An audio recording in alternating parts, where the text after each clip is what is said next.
नमस्ते, सत श्री अकाल, आदाब।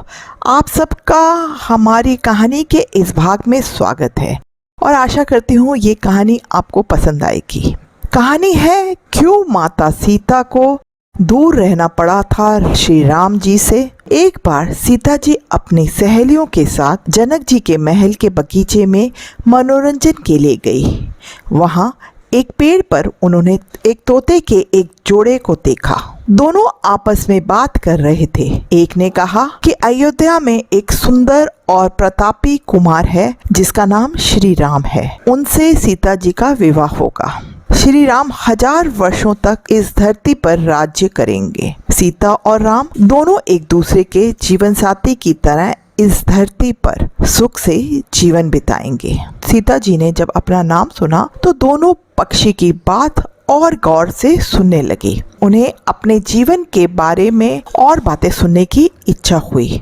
उन्होंने अपनी सहेलियों से कहकर उन दोनों पक्षी को पकड़वा लिया। सीता ने उन्हें प्यार से सहलाया और कहा, भय मत करो, तुम बड़ी अच्छी बातें करते हो। यह बताओ ये ज्ञान तुम्हें कहाँ से मिला? मुझसे डरने की जरूरत नहीं है।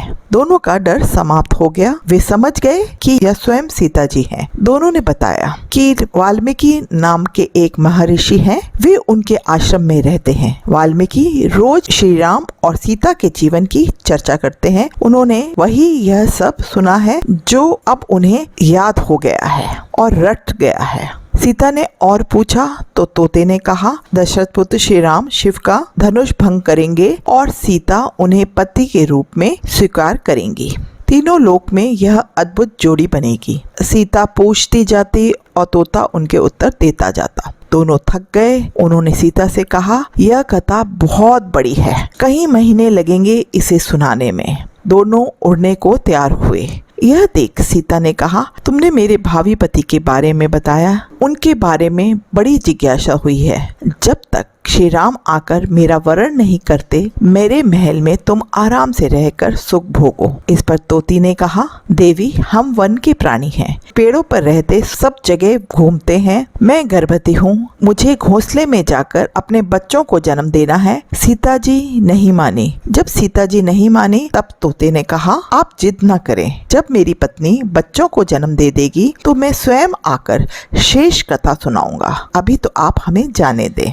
सीता जी ने कहा, ऐसा है तो तुम अकेले चले जाओ, लेकिन तुम्हारी पत्नी यहीं रहेगी। मैं इसे कष्ट नहीं होने दूंगी। तोते को अपनी पत्नी से बहुत प्रेम था। वह अकेले जाने को तैयार न था। जब तोते को लगा वह सीता जी के चुंगल से मुक्त नहीं हो सकता तो वह विलाप करने लगा, मुनियों ने सत्य कहा है, मौन रहना चाहिए। यदि हम कथा न कहते तो मुक्त होते। तोती अपने पति से विछड़ना सहन नहीं कर पा रही थी। उसने सीता जी को कहा, आप मुझे पति से अलग न करें, नहीं तो मैं आपको शाप दे दूंगी। सीता जी हंसने लगी और उन्होंने कहा, शाप देना है तो दे दो। राजकुमारी का पक्षी के शाप से क्या बिगड़ेगा? यह सुन तोती ने सीता जी को श्राप दिया, एक गर्भवती को जिस तरह तुम उसके पति से दूर कर रही हो, उसी तरह तुम जब गर्भवती हो रहोगी तब तुम्हें भी अपने पति से दूर रहना पड़ेगा, बिछड़ना पड़ेगा।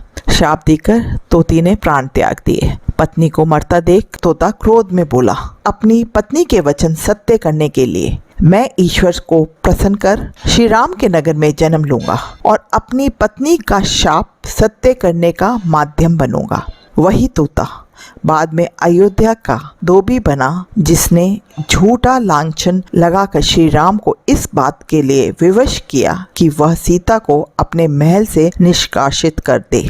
और वही हुआ जो तोते ने कहा था। धोबी ने सीता माता पर लांछन लगाया और भगवान श्री राम ने यही सोचकर कि रघुकुल पर आँच न आए, माँ सीता को गर्भवती अवस्था में वन में भेज दिया था। यह कहानी आपको कैसी लगी जरूर कमेंट करके बताइएगा और अगर कहानी पसंद आई तो प्लीज़ लाइक का बटन क्लिक करिएगा और यदि अभी तक आप लोगों ने मेरे चैनल को सब्सक्राइब नहीं किया है तो प्लीज़ जल्दी से चैनल को सब्सक्राइब कर दें और बेल आइकॉन का बटन क्लिक कर दें ताकि जो भी मैं वीडियो डालूं उसकी नोटिफिकेशन सबसे पहले आपको मिले। चलिए मिलती हूँ एक नई कहानी के साथ।